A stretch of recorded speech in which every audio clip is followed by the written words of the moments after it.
68%. According to a recent study by Project Co that was conducted at the end of last year, 68% of people have switched using a business and gone to their competitor due to poor communication from the business's side. Furthermore, almost all survey participants said that it is incredibly important for a business to communicate with them effectively. And lastly, 96% of surveyed people came back to say that the businesses that they are dealing with currently could all learn to improve their communication. Now, if I had to ask you, can you afford to lose 2/3 of your customer base due to poor communication? I'm guessing you'd probably say no.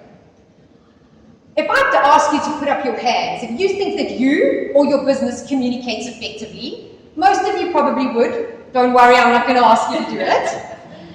However, the reality is that pretty much all businesses, in fact 96% according to the survey, have something to learn and a long way to go to improve their communication. In my role as an immigration specialist, and as somebody who's lived as an expatriate in a foreign country for almost 2 decades, I've come to realize that communication boils down to 2 things: understanding and adapting. In his very popular book, The 7 Habits of Highly Effective People, Stephen Covey says that we first need to understand before we can be understood. Now, most of us think that effective communication is getting our point across and ensuring that the people that we're speaking to understand what we're trying to say. However, Stephen turns this on his head by saying, actually, we first need to understand who we're speaking to before we can be understood. But how exactly do we understand the people that we're speaking to? In my experience, I find that effective communication comes from knowing our audience. I deal with a myriad of people from many different walks of life on a daily basis. Different cultures, different countries, different demographics, and different languages. If I were to treat every single person that I meet as if they were a first language English speaker, as if they understood all of my South African culture, as if they understood my South African idioms, and the few Mauritian ones that I throw in from time to time, then most of what I said would probably be lost in translation. The one thing that many of us don't take into account is that we live in a multicultural society, and doing business has become incredibly difficult due to the cultural diversity in the business world. In fact, let's take Mauritius as an example. Most of us will probably deal with many different people on a daily basis. We may deal with Mauritians, South Africans, Russians, Americans, Chinese, French, Germans, all in one day. We obviously can't expect to treat each and every different person as if they were the same. One of the things that we can do, though, is we can accept our own naivety. What this means is that although we like to think of ourselves as citizens of the world and culturally astute, the reality is that we will probably never really understand the subtle bits and pieces of everybody else's culture.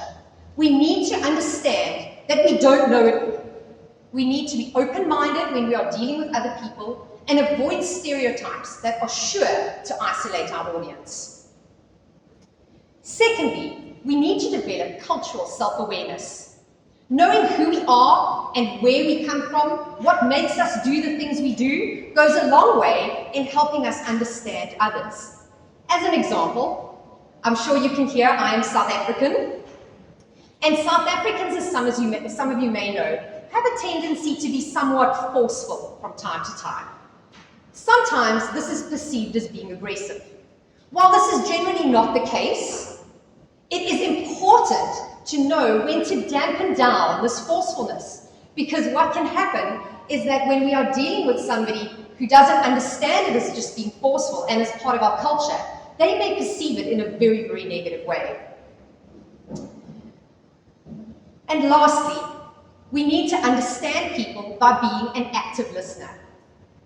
Hearing, science tells us, is simply the act of sound entering the ear. It's something that happens naturally if we're not hearing impaired. Listening, on the other hand, is something that we consciously choose to do. We need to make sure that we are concentrating so that our mind can process words into meaning. But how much do we really listen? Studies go to show that most people actually nod and smile while the other person is talking, whereas they're thinking about what they're going to say next, or what question they're going to ask, or how they're going to contradict the person, or sometimes just what they're going to make for dinner that night. Obviously, this is not conducive to effective communication. In order to effectively communicate with another person, we need to make sure that we understand what they're saying, and this is done by actually listening to them. So, once we've figured out how to understand the person, we then need to adapt our communication. How do we do that? Well, one of the easiest ways, in my experience, is to sometimes just change the medium that we're using to communicate with another person. Now, obviously, when I'm talking about communication, we're all thinking verbal communication, but a lot of communication is written as well, especially in the work situations that we're in. What we need to do is we need to bear in mind that some people, yes, may be very comfortable with an in-person meeting, with a phone call, whereas other people don't have time for that and they're happy to communicate with us via email. I actually said to a colleague the other day, it was quite interesting, that we may sometimes need to adapt or change our communication method to match that of our client. Now, I know a lot of us, our default is email, and so that might mean that we need to step outside of our comfort zone and actually pick up the phone and make a call. The second way that we can adapt to our communication methods is by changing the words we use. In my daily interactions with clients, I deal with a lot of people where English is not their first language.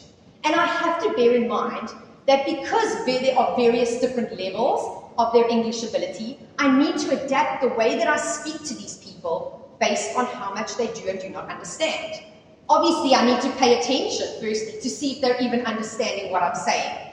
And then I need to change the way I speak. This could be speaking slower. It could mean changing the words I use, using less idioms, using more examples. There are many different ways that we can do it. I often, when I find that I'm speaking to somebody who maybe their grasp of English is really not great, what I'll often do is I will use less contractions. So instead of saying shouldn't and couldn't and wouldn't, I'll say should not, could not, would not. And that just sometimes clears up a little bit of a misunderstanding.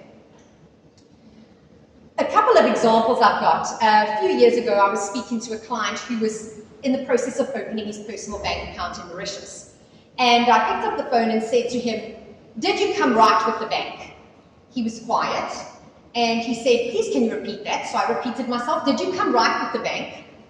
And eventually he said to me, "I'm sorry, but I really do not understand what you mean." And I realized in that moment that's something I've been saying my entire life. Did you come right? It's a very South African thing to say. It means did you have success or did you achieve what you needed to achieve? He had never heard that say and didn't have a clue what I was actually asking him. And this is somebody who was actually from America and understood English on a first language level. Another one that I might get a couple of giggles from, obviously being a Mauritian audience, is how in Mauritius we love to say, do the needful. I'm sure you've all said that on a daily basis. Even though I'm not Mauritian, I find I use that phrase often because everybody in Mauritius seems to know exactly what you're talking about when you say to do the needful. For those of you who don't know, it means that you do what was required of you, or I will do what you're requiring of me, etc. So, when we're dealing with Mauritians, it's great to say, did you do the needful, please do the needful. Everybody's on the same page, not a problem. When you're dealing with people who maybe are not Mauritians, they might not have a clue what you're saying. In fact, somebody once told me that they sent an email to a colleague or a client in America and said, please will you do the needful? And the person came back to them and said, you do know that we refer to doing the needful when we're talking about going to the toilet. So, just a funny example. But something to bear in mind is that who are we talking to, who are we communicating with, and how are our words going to be understood, or in that case not understood, by the person we're communicating with. And then the last thing, the last way that we can adapt our communication with our audience is to watch our body language. So obviously, we speak a lot, having effective verbal communication or written communication is key, but what we often don't pay attention to is the non-spoken communication that we're putting out there.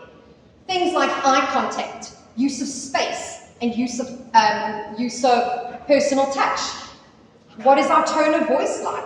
Think about the difference between a patronizing pat on the head or a firm handshake or an aggressive squeeze on somebody's arm. They obviously all send very, very different messages to the person that we're communicating with. And it is important for us to be aware of those non-verbal cues and to make sure that we are not sending a different message than what we're trying to. In fact, something that's very interesting to note is that if what we're saying and our behavior, our body language are opposites, people are more inclined to believe our body language because it's subconscious. So this will not only confuse people, but what it will also do is make us seem dishonest, which is not exactly what we're trying to achieve when we're trying to build up a good reputation for our business. Very, very important to adapt the way we communicate. So in conclusion, we obviously all want stellar relationships and reputations, and we want satisfied clients. There is nothing worse than losing a client to something that could very easily have been avoided with better communication. As service providers, we aim to provide the best possible service for our clients. And what that means is being able to communicate with them effectively. Ensuring that we not only understand the person we're communicating with, but are also being able to adapt the way we communicate and make sure that it's on their level, that they understand it, are vital skills that every business professional needs to learn to master. Thanks.